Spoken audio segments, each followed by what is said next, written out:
Practice, practice, practice. Someone.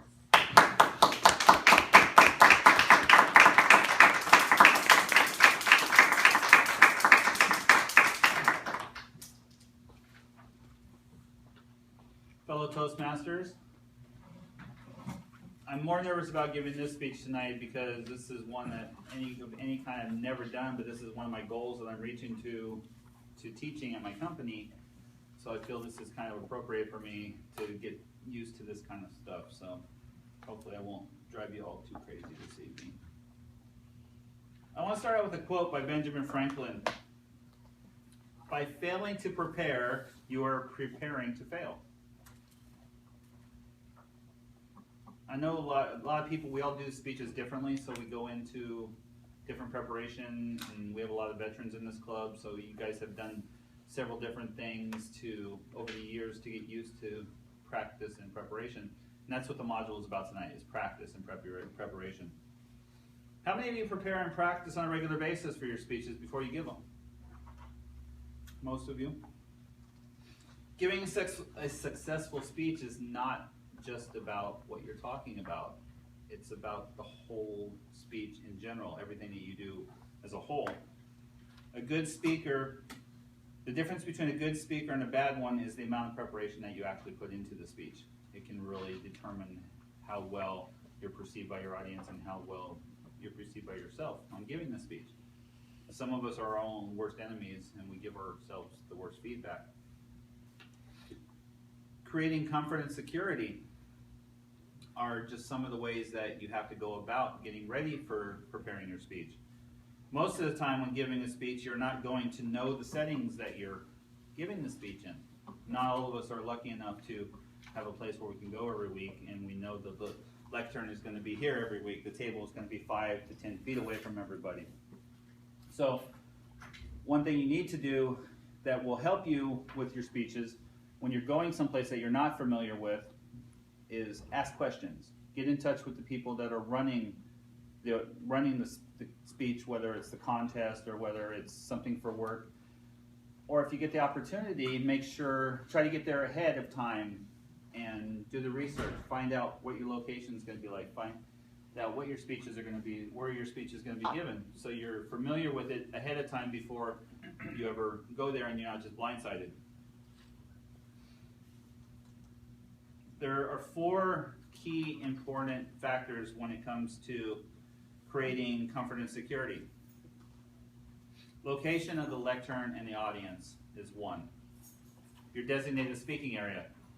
It's going to be different for every time you give a speech. Ours is we have our table, we have 5 to 7 feet behind it, we can go in front of it, we have plenty of room to be able to give our speech and move around. Not all areas that you're going to be able to do that are going to be the same. When we did the meeting at the television Toastmasters on TV, we were limited to a really small area for those of you who were there. The studio set was set up, you had the audience seating, you had the lectern stuffed in the corner, you had cameras. It was kind of a small area, so you had to work with what you were used to working with. Audience setup is important. We do what I guess you would call a U or a V-shaped audience. So when we're up here doing our speeches, you have to focus on the left, center, and right side of the room.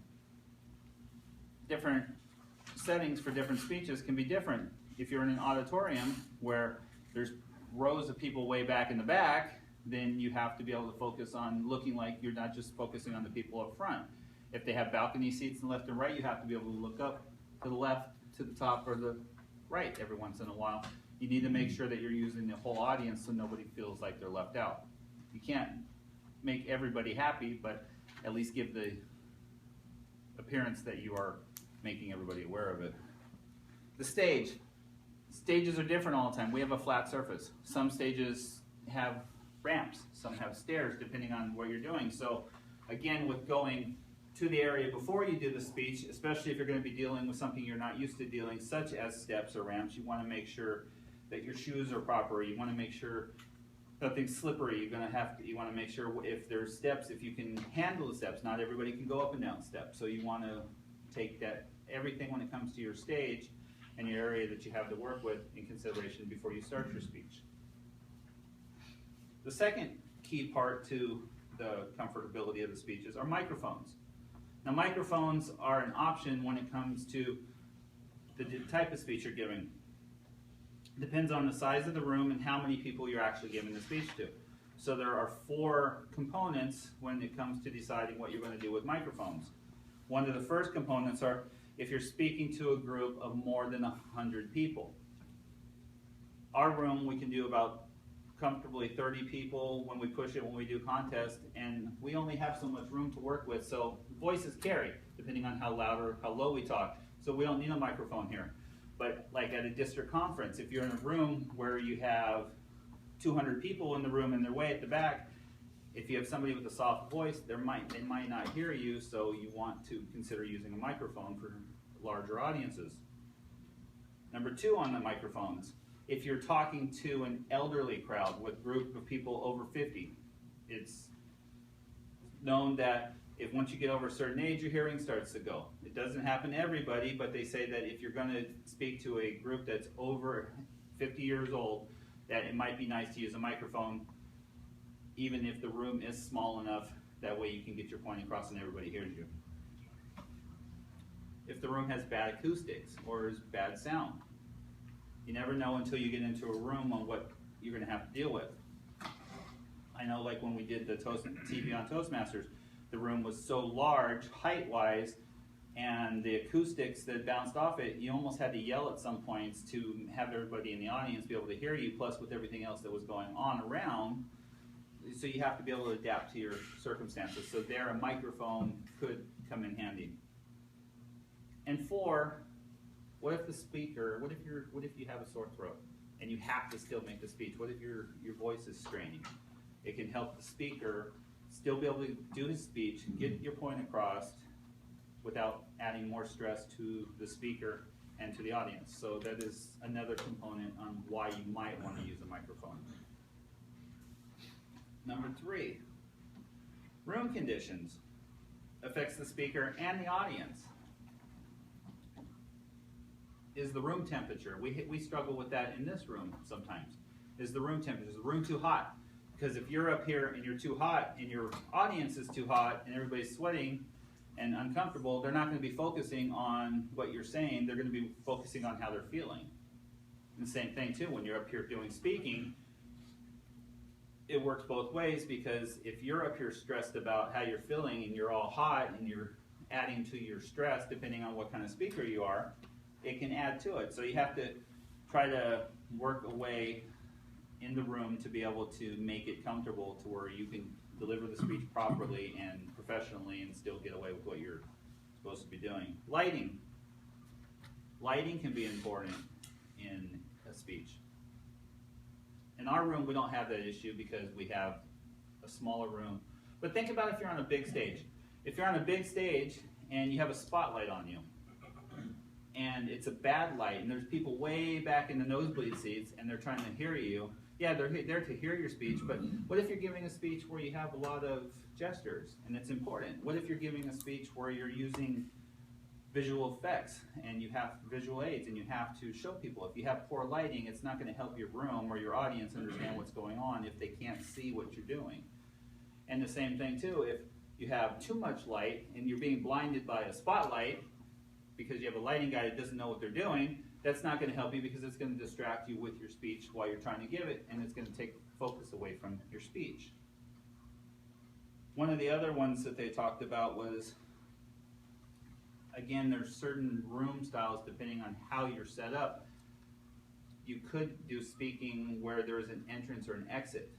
So if you have to be aware of when you're starting your speech that if you're going to give a speech and you know that there's a door that people have to come in and out of, you want to be able to position yourself in the room to where people aren't distracting you when they're coming in, and you're not distracting people or getting in the way of people if they have to get out. So again, it just depends on room conditions. Not every situation is going to be ideal for what you need it to be. Another thing, perfect example that we struggle with here, competitive sound. We're at a high school, Thursday night. Thursday night usually means freshman or JV football games. We're right here. We hear them. We hear the bands. We hear the bands practicing in the summer. We hear them practicing out in the grass. So if we have to keep the door open, it can be interfering to somebody who's up here giving a speech. It doesn't affect everybody, but you have to think about that part of it also. Like, again, if you're giving a speech at a stadium or if you're giving it at a concert, there's a lot of noise going on, so you have to be able to adjust to what it is you need to adjust to make the speech come effective to the audience. Number 4, and the last one for comfortability with your speech, visual aids. Do they have a purpose? Are they necessary? And if they are necessary and you are going to use them, make sure everybody can see them. Flip charts. I know this isn't a flip chart, but this is a good example as a flip chart. If you're going to use a flip chart, 2 key components to using it is, like Lorna did with her speech a few weeks ago, have it pre-written so you're not up here turning your back to the audience and starting, so this side of the room can't see what you're writing. Same thing if you're on this side of it. If you're doing this and there's people behind you that can't see you. So if you're going to write on the lectern, on the flip chart, make sure you have the chart set up to where everybody can see it. You can still do your writing to where the board is being used for what it's supposed to be used for. A good thing to do, if you can, is to pre-prep your flip chart. PowerPoints. PowerPoints are great for giving speeches, but we've seen examples of people giving PowerPoints where, depending on the size of the room, make sure your screen is big enough for everybody to see it. There's no point in having a PowerPoint if only the first 3 people or the first 3 rows can see it if the people in the back can't see it. So make sure your screen area is large enough for people to see it. And the major, most important part about PowerPoints is get there early to set it up and make sure your equipment works. Because there's nothing worse than giving a PowerPoint presentation and your computer not working, or your projector not working because they don't have, you're missing a power cord, or you're missing, or something just doesn't line up. You need to make sure, if that's what you're focused on is a PowerPoint, you have to have a PowerPoint that works. So get there early, get there, make sure that it works, and get it set up ahead of time. Handouts. Not everybody uses handouts, but if you are going to use handouts, there's a couple of ways to do that. We have tables, so we can set everything up ahead of time for handouts. If you're in a situation where you have nothing but chairs, if you get a chance and you can have it set up, have all the handouts put out on the chairs ahead of time before the audience arrives. And if you're in a circumstance where you're giving a speech and you don't want the people to see the handouts prior to, make sure that you've made arrangements with helpers to hand everything out without interfering with your speech or interfering with the audience, so you can get the handouts done in a timely manner and you can still get your talking done that you need to do while you're getting ready to use them.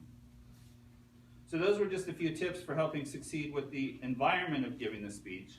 Now let's briefly talk about the speech itself. All I can say on that is practice, practice, practice. If you're not comfortable doing speeches, practice is the key.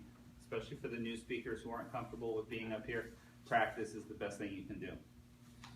Practice makes it easier on you, on your nerves, and it makes it easier on your audience, because if you're uncomfortable up here, you're going to make your audience uncomfortable. When it comes to the speeches, there are 5 key points to go over real quickly. Practice ideas, not words. You already know the speech. You know what you're talking about. Otherwise, you wouldn't be the one up there giving it.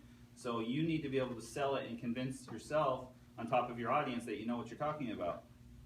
Be accurate. Use your notes if you have to. There's nothing wrong with using notes to get your point across, because you would rather be accurate than to just give false information. Prepare a mental draft. It's another part of preparation.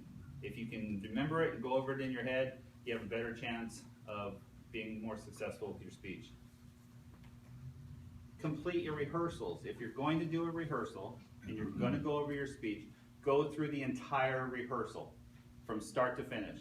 If you mess up in your rehearsal, keep going, because all you're doing is you're focusing on the negative when you could be working on the positive as you're going through the speech, because you're going to know most of your speech as you're going along, and after you get your flow down, then go back and tweak the parts that are messed up, because that's when you can fix it as you're going along. Don't do it and stop, because it takes away from the whole flow of the speech as a whole. Number 4, improvements to your speech. Same concept. Don't do them all at once. If you're going to add something to your speech, make sure you do it gradually. Add it in slowly. Don't take 5 ideas and add it into something that you've already got down. Add a little bit at a time, improve it into your rehearsal, improve it in your speech, and then add the next one.